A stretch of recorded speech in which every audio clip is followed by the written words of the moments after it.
Hello and welcome back to the channel. I'm so sorry for the delay. We have had so many things going on here. Not only was I ill, my husband also had an accident and literally smashed his left foot. And then my son broke his left foot. So it's been a bit of a, been a bit busy, but I'm hoping things are getting a bit more back to normal. Today I am going to paper the living room area. So this is a paper I've chosen. It's quite nice, and I think that, I mean, it seems to be in scale with the 112, which is good. And I think back then they would have had flowery wallpaper. I think the owners of Lightshead House would have definitely had floral paper in the living room. So yeah, I'm going for that. So got, if we look here, I've also got floral paper on that, so it kind of ties it in. Let me just get this off here, it's a bit fiddly with that magnet. Okay, and the remnants of flowery wallpaper in the storage area.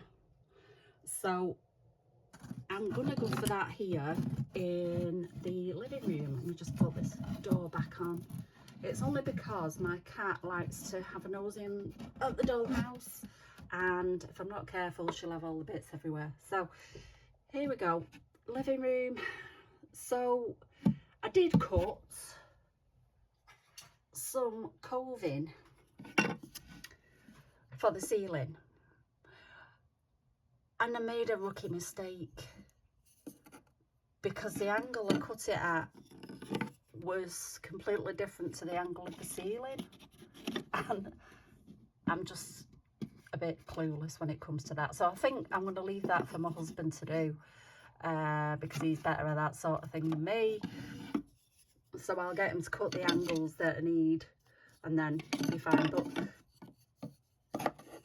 I think once, dropping it, I think once it's painted and it'll hold that paper more flat, it's going to look all right. So I'll paint that white and it'll just tie that in. It'll look nice.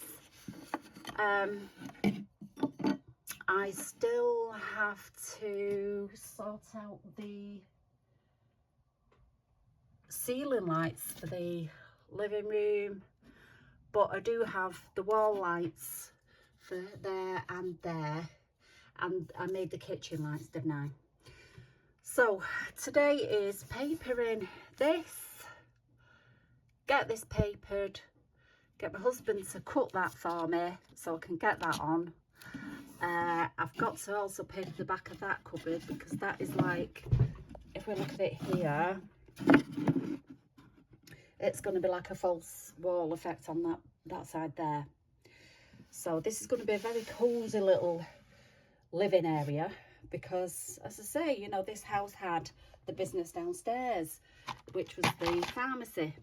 Now there's the pharmacy, and I put all the bits and bobs for the pharmacy in the tub for now. Eventually, when it is sold off, because they do sell, it is going to be all boxed up and nice. So there we go. I also nearly forgot the door, so I need to do that as well. And to be honest, I didn't even give it a thought. I also need to make curtains and some sort of covering for the kitchen window. So lots of bits again, but we'll film as we go along. So I will see you. I almost forgot that I made a panel for above the fireplace. Now that is completely dry, so I do need to paint that. So I think I'll do that now before I completely forget. So yeah, it's going on, isn't it? I'm trying to catch up. Where was I? Oh yeah, but we'll get there. Okay, so I've got the paper lined up. That's one thing. Now I'd better get that painted. So you can, I got a new cutting mat, by the way, from my daughter, and it is huge and it's fantastic because it is really big.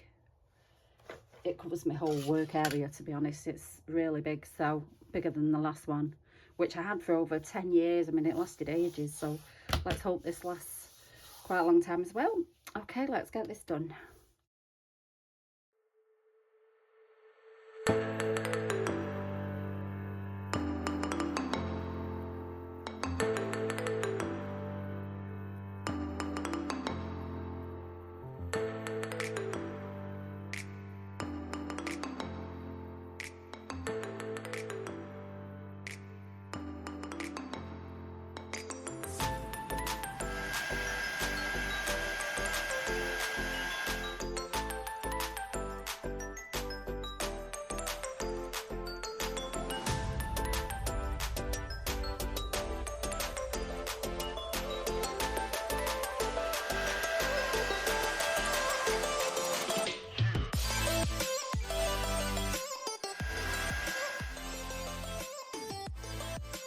I'm slowly getting the effect of a heavily painted old plasterwork piece, and I think if I just add another layer, I want to make it look like, yeah, it's been there years and it's been painted and painted and painted. And that's what I do like about this paint, Acryl Colour by Marabou. It's nice and thick, but at the same time it goes on really light, and you can thin it down, you know, like every acrylic colour. But I just like it, you know, when you find a product that you just like using yourself. I love this, and I do like the effect of, I can pile this up, pile this up, pile this up, and it will give me that heavily painted, you know, like when you've seen an Eclipse wallpaper and it's had like 50 coats of paint on it and you kind of start losing the pattern. That's what I'm going for here. So yeah, I'm getting there with it. I'm getting there.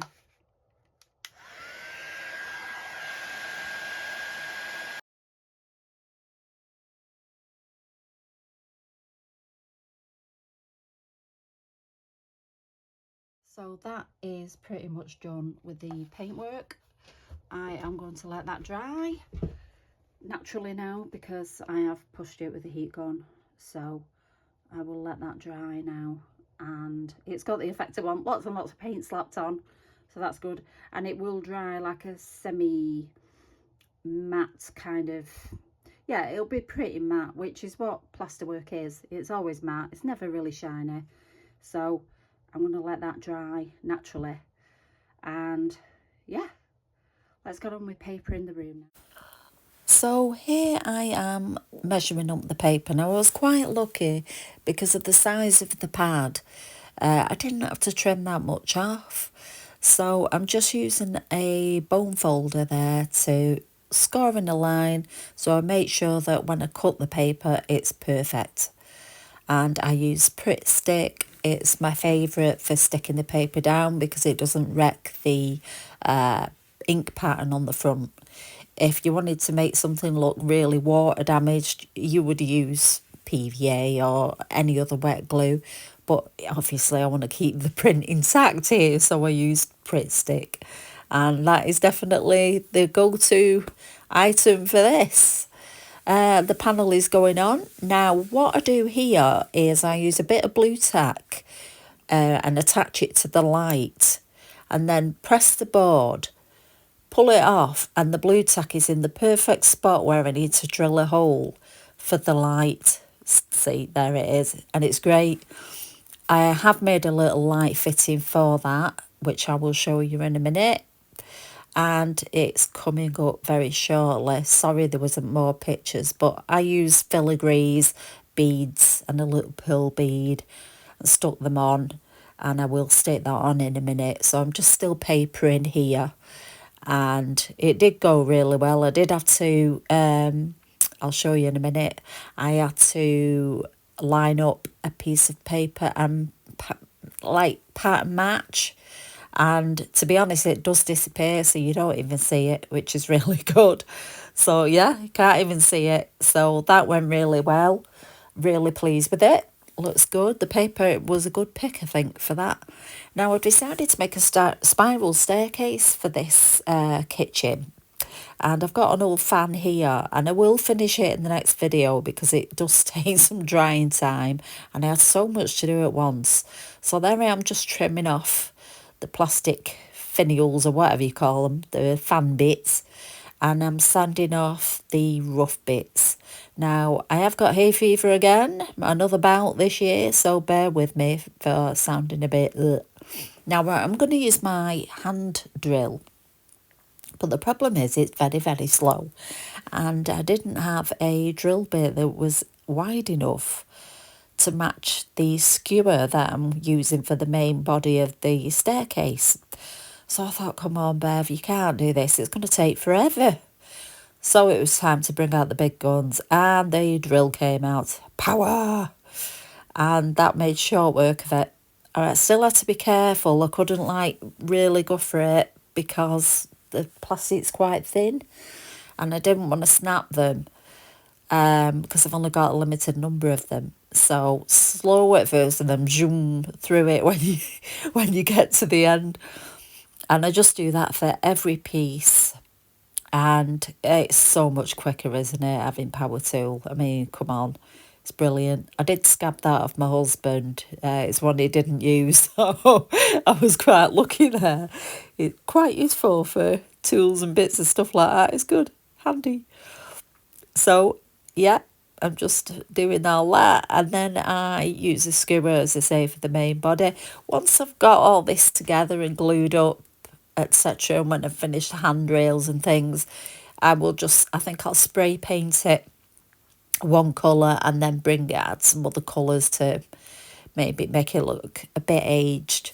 So I'm sticking the base bead on there with some super glue, and it will go step, spacer and a step till I get to the top. And I do set the steps into position with glue, and off camera I will let them dry, and in the next video I will show you how I finish that off.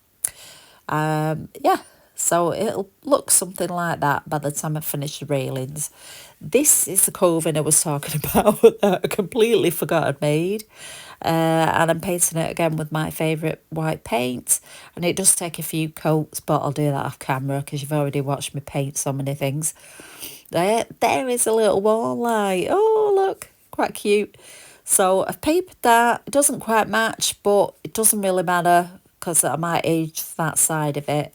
I do need to paper this kitchen, and I'm thinking of cladding the walls, but I'll show you that in a minute. I do need to get the coving on there, make a fire guard for the fire, which I think a bit like a raw iron type get up. I will do that.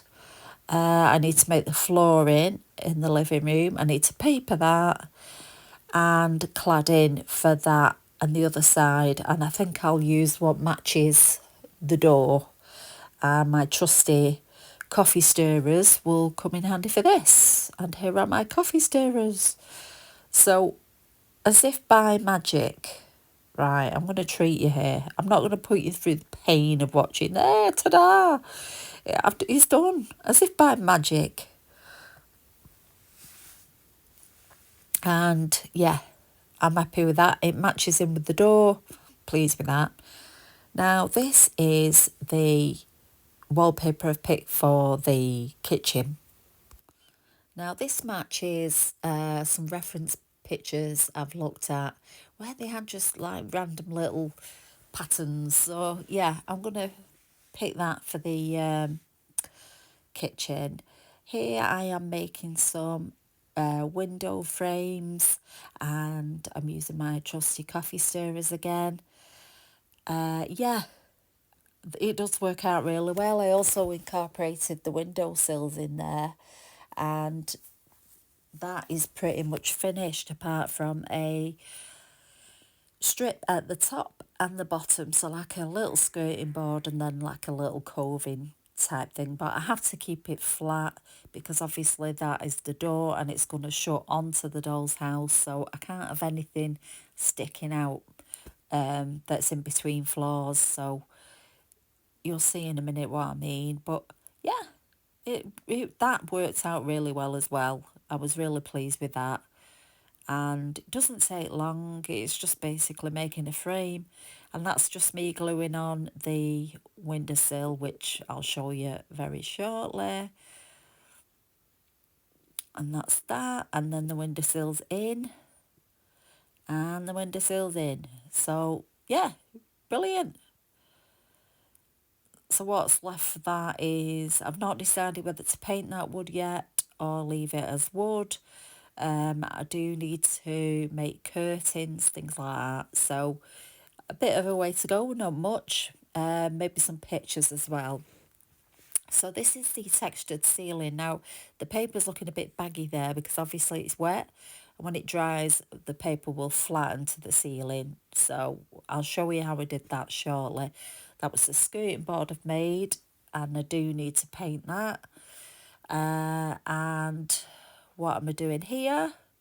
Yeah, we know it needs skirting. Yeah, we know. We are making the texture paint. Right. So, I am recording this late at night because the house is just so noisy lately. It's 2 a.m. So I'm recording this, so bear with me.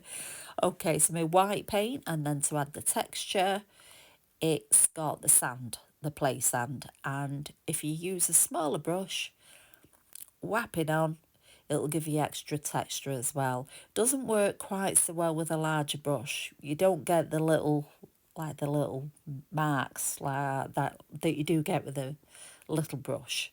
So that's worth doing.